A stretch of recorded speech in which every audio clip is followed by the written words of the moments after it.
Hello again, and welcome back to my Final Cut Pro 10 tutorial.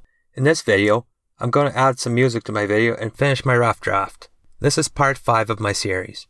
In parts 1 through 4, I went over importing and organizing media and building a project. If you haven't watched my previous videos and would like to check them out, I'll include a link up top and in the description.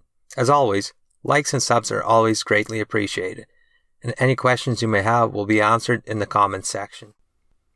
In my previous videos, I imported media, picked favorites, and built a rough cut of my timeline. I pasted with gap clips and added some different angles to make it less boring. Up to this point, my speakers have been on mute, so I could focus on the video part of my story. This would be different if there was dialogue in my timeline, but since it was only sound effects, it wasn't overly important. Since my video is an action sequence, I'm going to add some background music and use it to pace my video. When I imported my videos, I also imported a few songs I downloaded.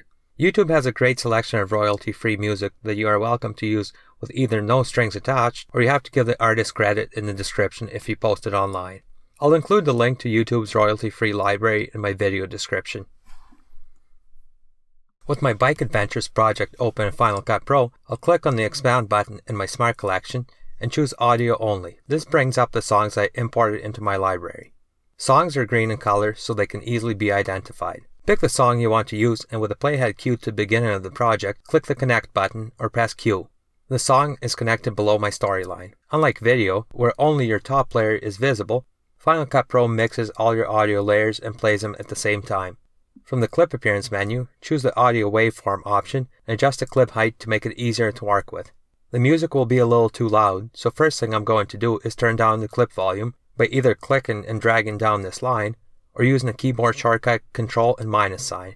Bring the level down enough to get rid of the red peaks and have it at a comfortable listening level. We'll do more fine-tuning later on. First thing we'll do is isolate the song from the other sounds and mark the beats. When video is cut to the beat of a song, it makes pleasurable viewing experience. To isolate the song, you select it and either use the solo button or use keyboard shortcut Option S. All other clips are now muted and grayed out. Now I can listen to the song and mark the beats by pressing M on my keyboard every beat. If you mess up, pause the song and either use Command Z to undo, or right click on the marker and choose Delete Marker. If you have problems keeping up, you can slow down the music. Final Cut Pro pitch corrects the audio so it still sounds like your song, just slower.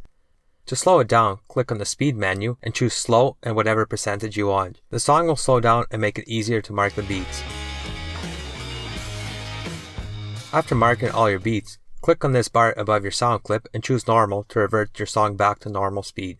Click the solo button again to disable the solo function and change your clip appearance back to video thumbnails. Now you can ripple trim your clips so the cuts or angle changes happen with beats in your song. If you cut off a part of your clip that you like, you can either ripple trim it to the next beat or slip edit your clip to choose the best part.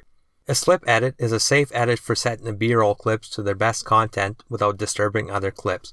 From the Tools pop-up menu, choose the Trim tool or use keyboard shortcut T. Click and drag your clip to your favorite part. While you drag the clip, a 2-up display appears in the viewer. Image on the left shows you the start point of your clip and the image on the right shows the end point. I'll go through my project and ripple trim and slip all my B-roll cuts until it syncs well with my song and looks good. Next, let's go through the audio in our video clips and adjust it. There are 2 basic rules to mixing audio. 1. Never peak the meters. And 2. If it sounds bad, change it. Under the viewer display beside the timecode, there's a small set of audio meters. Click on it to open up larger audio meters to the right of your timeline. First, right-click on your song clip and disable it to muted, or select it and use keyboard shortcut V. And change your clip appearance to audio waveforms. Now, play and adjust every clip to make sure all audio is close to the same level and the overall audio mix does not peak above 0 decibel mark. A safe target is not to allow your loudest audio to go above -6 decibels. Watch your meters and make sure the peaks do not go over -6 decibels. Use Ctrl- to turn down or Ctrl and equal sign to turn up the volume. You want all your clips to have relatively same loudness and make sure your audio doesn't peak. Sometimes, cutting from one clip to the next, the sound changes abruptly. A quick solution to this is to fade your audio in and out between clips. Every audio clip has 2 fade handles, one on each end. Click and drag these to fade your audio in and out to make a smooth transition.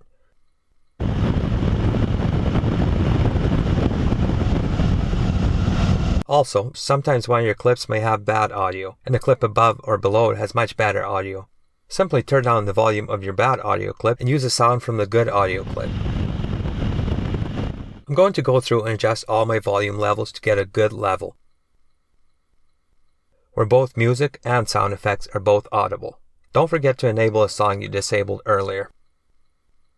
Last thing I want to show you before this rough cut is finished is how to add a basic cross dissolve transition. Final Cut Pro has a large number of different transitions, and I'll discuss them in one of my later videos. For now, let's use the keyboard to apply the default cross dissolve transition. I'm going to apply one to the start of my video, and since there's no clips before it, it'll fade in from black. Click on the beginning of the first clip and press Command T. The cross dissolve is applied to the start of my video. You can make transitions shorter or longer by ripple trimming. If you play it, you can see my video fading in from black.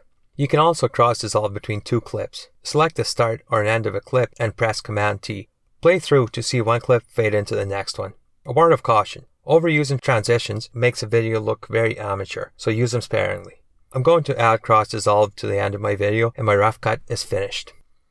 In my next video, I'm going to show you how to export and share your video and save the rough cut of your project. Please hit the subscribe button and turn on notifications so you don't miss it. Also, if you enjoyed this video, hit the thumbs up button. It means a lot to me. Thanks for watching, and until next time.